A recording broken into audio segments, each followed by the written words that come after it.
Hello दोस्तों, तो कैसे हैं आप सभी का हार्दिक स्वागत है हमारे यूट्यूब चैनल नुसरत क्लासेस में। आज हम पढ़ेंगे किस्तों पर आधारित क्वेश्चन। पिछले साधारण ब्याज पार्ट 1 पार्ट 2 पिछले 2 लेक्चर में हम पढ़ चुके हैं और आज का टाइटल यानी कि थंबनेल आपने देख लिया होगा। तो शुरू करते हैं अपने क्वेश्चन। पहला क्वेश्चन ये आपके लिए,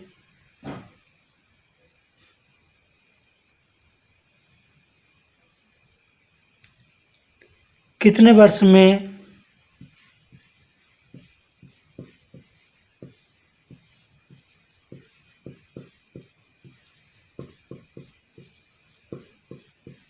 कोई धन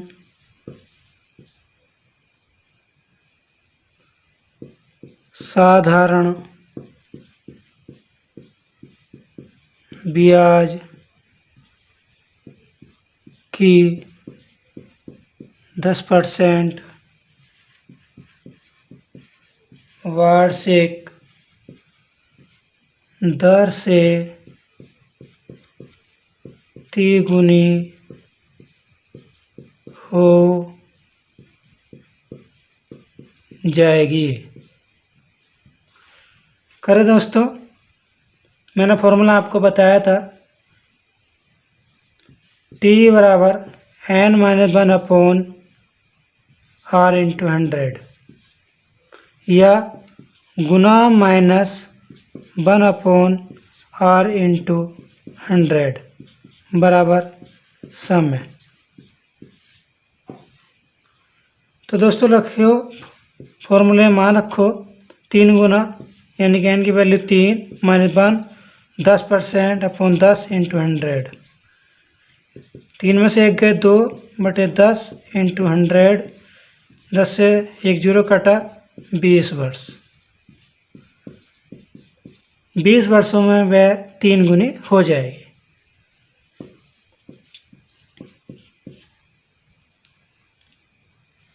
दोबारा समझिए, कितने वर्षों में कोई धन साधारण ब्याज की 10% वार्षिक दर से 3 गुना हो जाएगी। तो T बराबर n-1/r इंटू 100। T बराबर 3 - 1 यानी कि 3 गुना, 3 में से 1 गए 2, 2/10 इंटू 100, 0 से 0 कट के 2 2 दाएँ 20 यानी कि 20 वर्ष में हमारा 3 गुना हो जाएगा। समझ में आ गया होगा।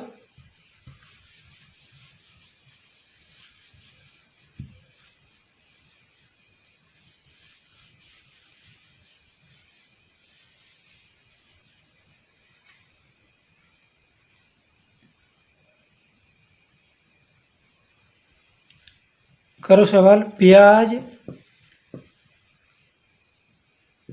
की किस वार्षिक दर से 15 कोई धन 15 वर्ष में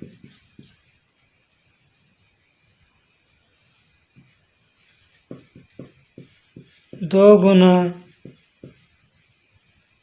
हो जाएगा। करो दोस्तों, मैं भी करता हूँ। दर पूछिए किस वार्षिक दर से, यानी कि R बराबर n-1/t इंटू 100। अगर दर पूछेगा तो समय अपोन में जाएगा, समय पूछेगा तो दर अपोन में जाएगा। R बराबर 2 गुना 2 - 1/t यानी कि 15 वर्ष इंटू 100।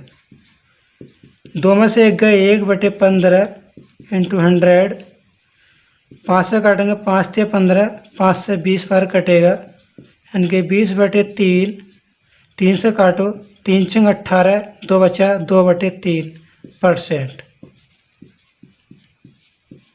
ये आंसर आ गया।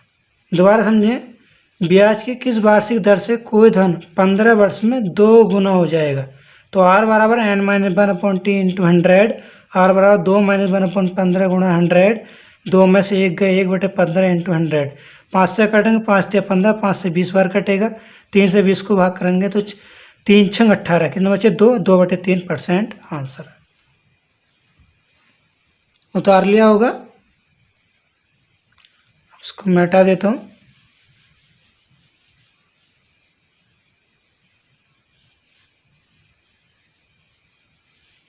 दोस्तों, अगर साधारण ब्याज का कोई भी सवाल आएगा तो इससे बाहर नहीं जा पाएगा।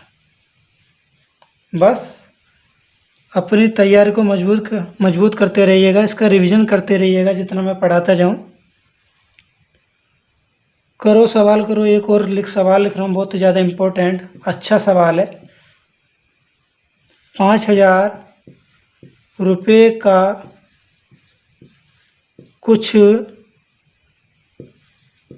भाग साधारण ब्याज की 6% वार्षिक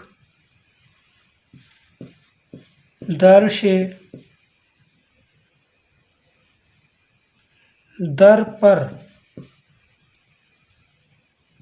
तथा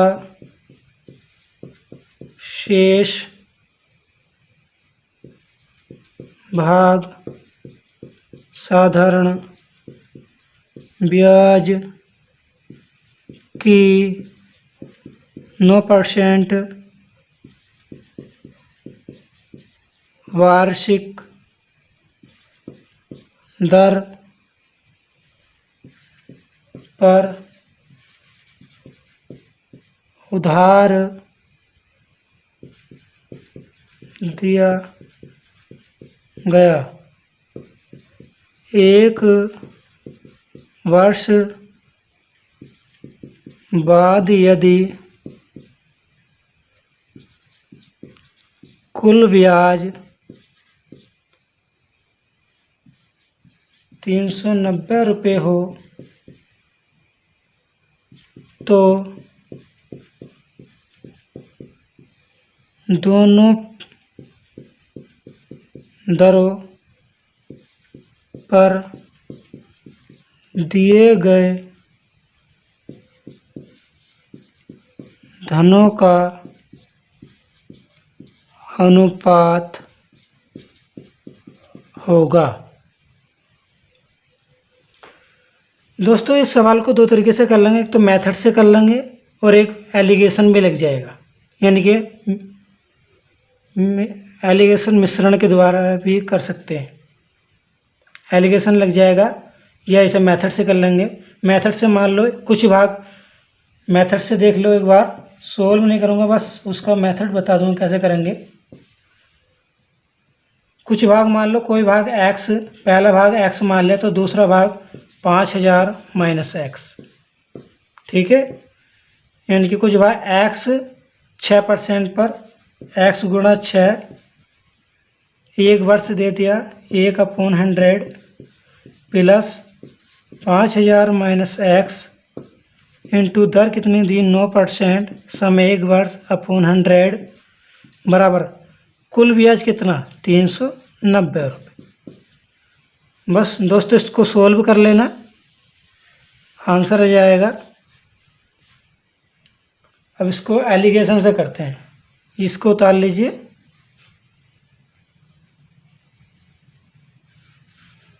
अब इस सवाल को एलिगेशन से करते हैं।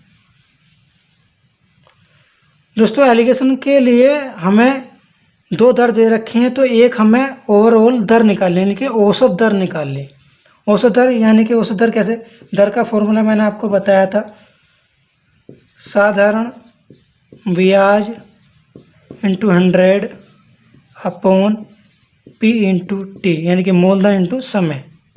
साधारण ब्याज दे रखा हमारा 390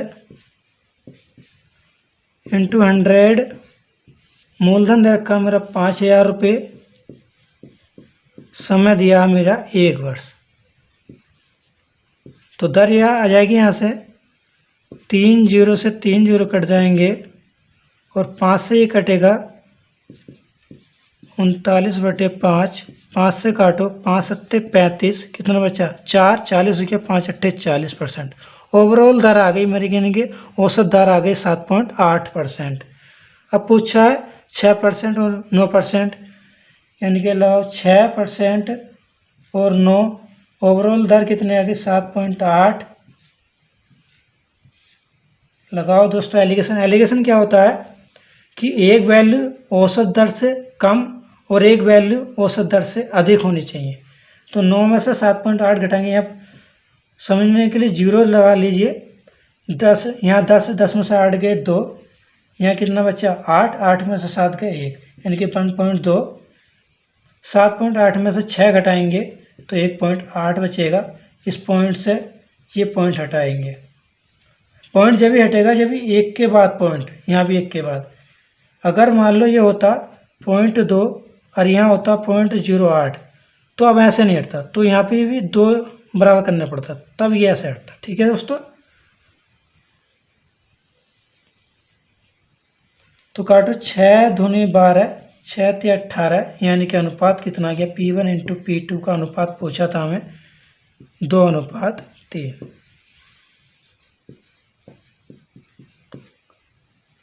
समझ में आ गया होगा। दोबारा समझें। 5,000 रुपये का कुछ भाग 6% वार्षिक दर से तथा शेष भाग 9% पर उधार दिया गया। एक वर्ष बाद यदि कुल ब्याज 390 रुपये हो तो दोनों दरों पर दिए गए धनों का अनुपात होगा। यानी कि मैं ओवरऑल दर निकाल लेता हूँ। दर बराबर साधारण ब्याज गुणा 100/P मूलधन इंटू टी। ये टी यानी कि समय। साधारण ब्याज मेरा 390 दे रखा, 100 मूलधन मेरा 5,000 इंटू समय कितना 1 वर्ष। तो 3 0 काटेंगे 539, 7.8%, यानी कि ओवरऑल दर आ गई मेरे 7.8%, यानी कि औसत दर कह सकते हैं इसको। तो 6% और 9% ये मैंने समझने के लिए लगा दिया था। अब 9 में से 7.8 घटाएंगे तो 1.2 और 7.8 में 6 घटाएंगे तो 1.8। पॉइंट से पॉइंट हटाएंगे, 6 दूनी 12, 6 ते 18, यानी कि 2:3। ये हमारा धनों का अनुपात आ गया। उतार लीजिए। समझ में आ गया होगा। अगर नहीं आया तो इसी तरीके का दूसरा सवाल करेंगे और समझने की कोशिश करना, ज़्यादा से ज़्यादा समझ में ज़रूर आएगा। ये सवाल आपके लिए लोग करो। 10,000 रुपये का कुछ भाग साधारण ब्याज की 8% वार्षिक दर पर तथा शेष भाग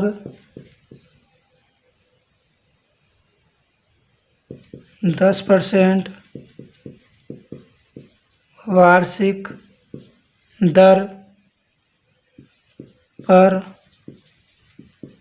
उधार दिया गया। यदि ब्याज की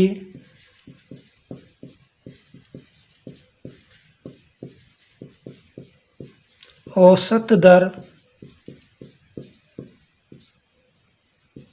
9.2% वार्षिक हो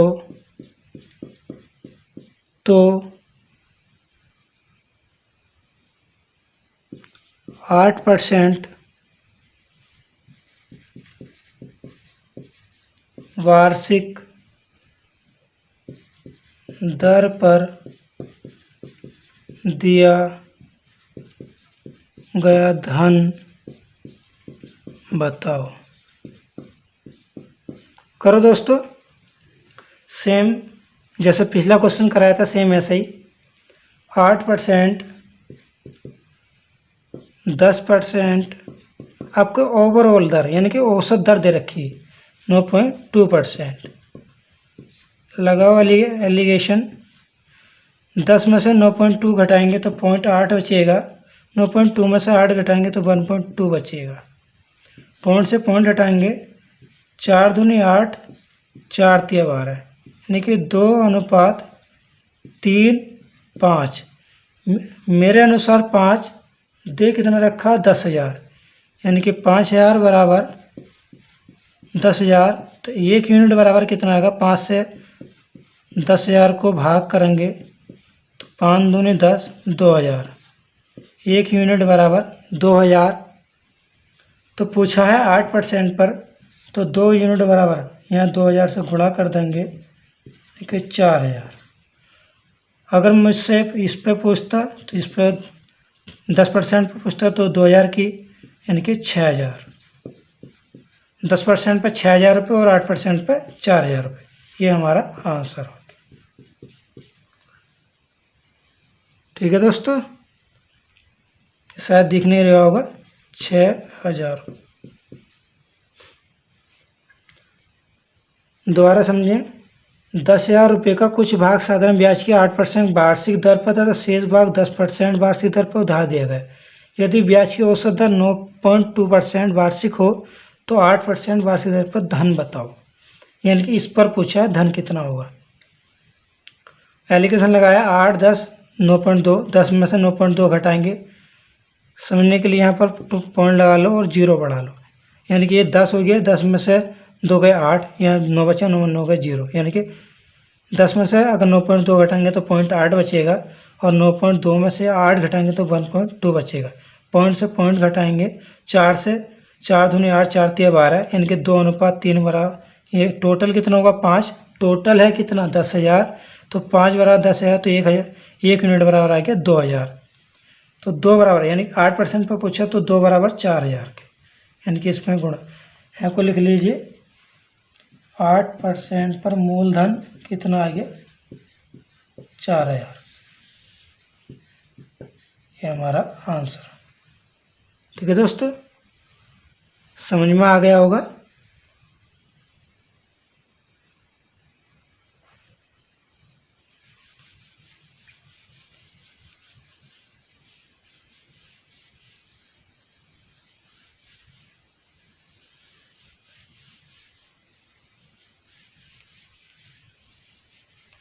ज़्यादा जल्दी नहीं करेंगे दोस्तों, आराम आराम से पढ़ेंगे। और वीडियो क्लास का मतलब होता है अगर कोई समझ में नहीं आ रहा तो ये वीडियो पड़ी रहेगी यूट्यूब पर, इसको बार बार चला के देखें। एक बार में नहीं, 2 बार में समझ में आ ही जाएगा। एक सवाल और करिए। 2 बैंकों द्वारा दिए गए 5,000 रुपये के 2 वर्ष के साधारण ब्याज का अंतर 25 रुपये है। इन बैंकों की दर प्रतिशत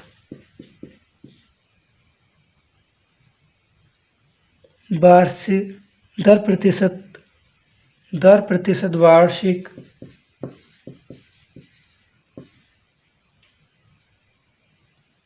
का अंतर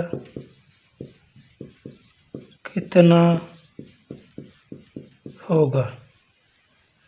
दोस्तों 2 बैंकों से धन ले रहे हैं, 2 बैंकों द्वारा दिए गए धन, यानी कि 2 बैंकों से धन ले रहे हैं 5,000 रुपये 2 वर्षों पर, का अंतर कितना है साधारण ब्याज के 25 रुपये। तो इन बैंकों की दर प्रतिशत का अंतर पूछा, यानी कि 5,000 रुपये एक बैंक से लिया और 1% दर पर 2 वर्ष के लिए अपॉन 100, माइनस दूसरी बैंक से 5,000 रुपये लिए और 2% दर पर इन 2 वर्ष में बटे 100, उनका अंतर कितना आया 25 रुपये। ठीक है दोस्तों, 5,000 और 2, 5,000 दोनों में कॉमन है तो कॉमन ले लीजिए, इंटू 2 कितना बचा R1/100 माइनस R2/100 बराबर 25। 25 से काटो, 25 दूनी 50, 200, 2 दूनी यहाँ बचा 1, 400, एल्सियम लेंगे 100, R1 माइनस R2 बराबर 1, डबल जीरो से डबल जीरो कैंसिल, तो R1 माइनस R2 बराबर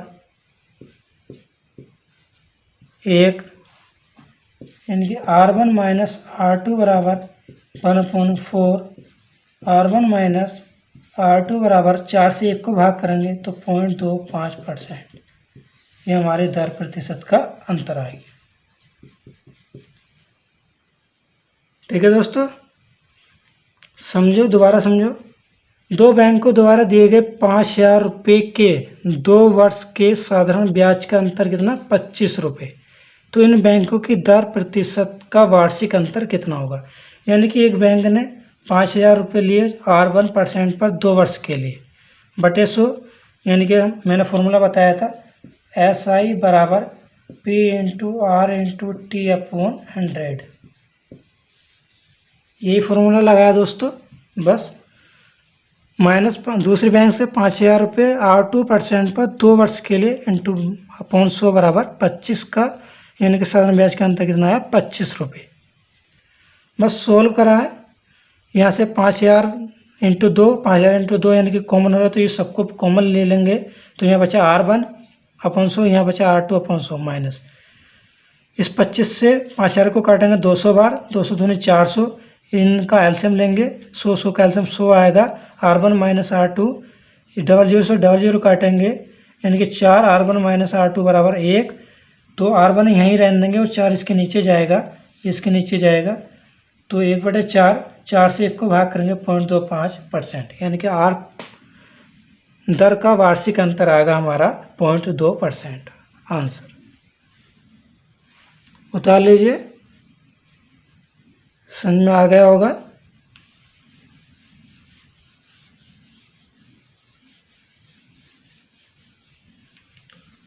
अब कुछ क्वेश्चन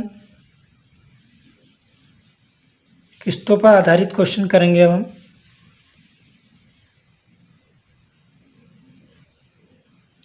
पहले फॉर्मूला लिख लीजिए किस्त का।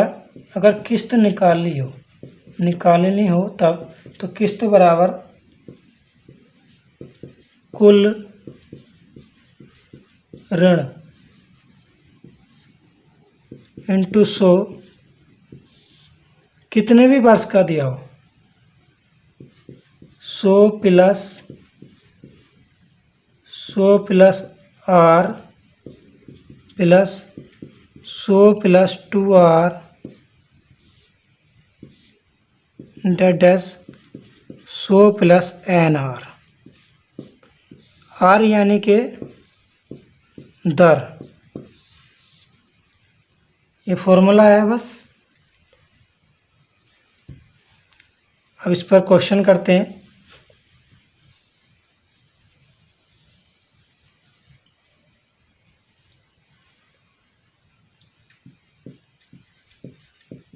पाँच वर्ष तक 600 की वार्षिक किस्त देने पर कितने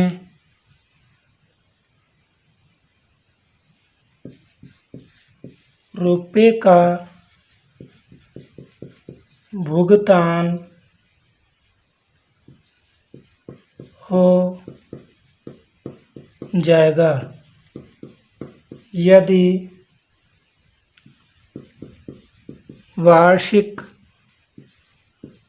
दर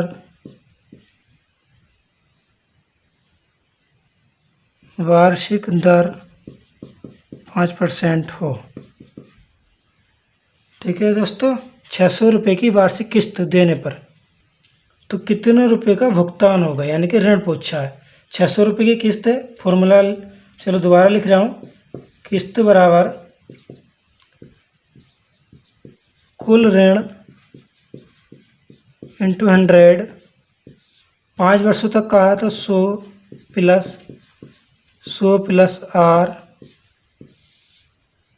plus 100 plus 2R plus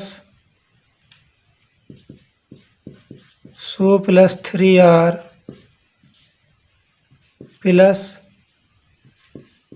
100 plus 4R। ठीक है दोस्तों, बस इस फॉर्मूले में मान रख दीजिए। किस्त दे रखी है मतलब 600 रुपये की। कुल ऋण मुझे पता नहीं, x upon into 100 upon 100 plus R कितना 5% तो 100 और 5, 100 plus 5 plus 100 plus 2 into 5 plus 100 plus 3 into 5 plus 100 plus 4 into 5। ठीक है दोस्तों, 600 बराबर x into 100 upon 100 plus 105 plus 5 दूनी 10, 110 प्लस 5 या 15, 115 प्लस 5 चौक 20, 120। अब इन सबको जोड़ लीजिए। 600 बराबर एक्स प्लस 100 अपॉन 5, 5 10 का 0 यहाँ से लगा 1, 2 और 1 3 और 1 4, 4 1 5, हाँ 5, 1 2 3 4 5। ठीक है, तिरछी गुणा कर लीजिए। यहाँ को कर देता हूँ 600 इंटू 50 बराबर एक्स प्लस 100। सॉरी दोस्तों, प्लस नहीं है, इंटू है।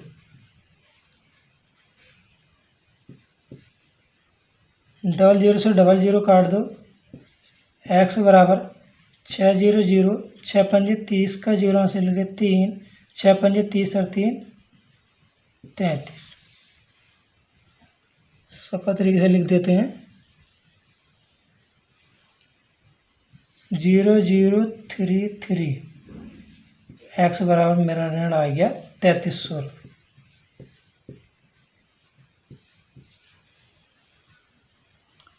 दोबारा समझो दोस्तों, 5 वर्ष तक का 600 रुपये की वार्षिक किस्त है को देने पर कितने रुपए का यानी कि ऋण का भुगतान हो जाएगा यदि वार्षिक दर कितनी 5% हो।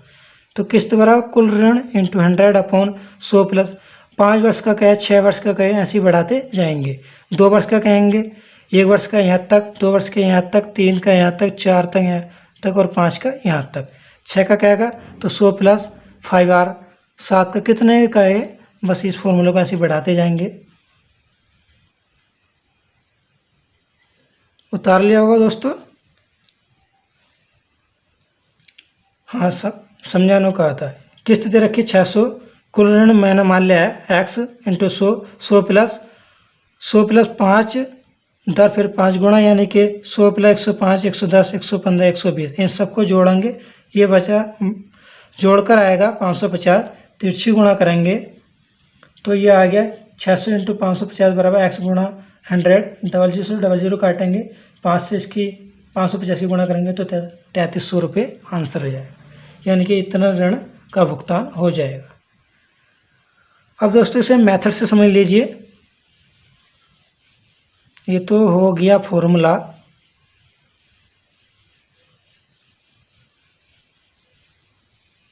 जिससे आपको अच्छा लगे उससे कर लीजिएगा, मेथड से देख लीजिए। 600 की वार्षिक किस्त यानी कि 100 रुपये की किस्तें दे रही है आप। 100 रुपये की एक किस्त 5 वर्षों तक 100 की, 3 2 5। ठीक है दोस्तों, अब उसने क्या काम करा, इस किस्त को देना वो भूल गया, तो यानी कि 5% की दर पर दे रहा है। 4 वर्ष तक का ब्याज लगेगा जब इसको भूल गया तो यानी कि 4 इंटू 5% दर। अब मान लो वो इसको भी देने से भूल गया दूसरी किस्त, यानी कि भुलक्कड़ ज़्यादा है, तो 5% की दर तो है, अब 3 वर्ष तक का ब्याज देगा 3। अब मान लो इसे भी देना वो भूल गया, तो दर तो 5 ही रहेगी, सेम दर रहेगी, परंतु 2 वर्षों तक देगा। अब मान लो इसको भी देने से भूल गया, तो दर तो वही है हमारी, अब 1 वर्ष का, और ये तो ऐसे ही आएगा।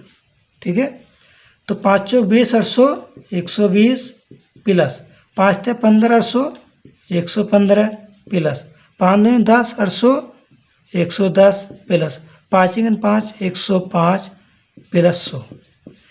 इन सबको जोड़ेंगे तो 550 रुपये। ठीक है दोस्तों, पूछी थी हमें, ऋण पूछा था, तो किस्त कितनी हमारी 600, सॉरी किस्त हमारी 100 रुपये की।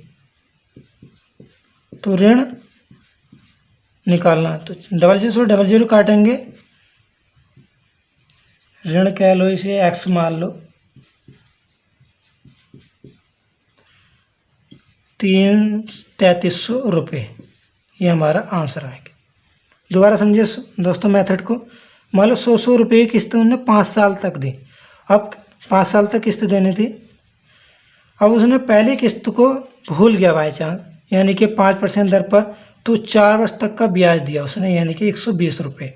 अब इस किस्त को भी वह भूल गया, तो 3 वर्षों तक का ब्याज दिया 115 रुपये। ब्याज तो लगता रहेगा सेम दर पर। अब इसको भूल गया तो 2 वर्षों तक का इंटू 2 110। अब इसको भूल गया तो 1 वर्ष का 105, ये तो उसको देना ही पड़ेगा। अब सबको जोड़ लेंगे तो कितना आया 550। मेरी किस्त थी कितनी 100 रुपये की, 600 किस्तों में देना है, तो ऋण कितना आ गया 0000 66 की गुणा करेंगे 3300 रुपये आंसर। इस तरह। थैंक यू सो मच दोस्तों, मिलते हैं नेक्स्ट क्लास में और भी अच्छे क्वेश्चनों के साथ।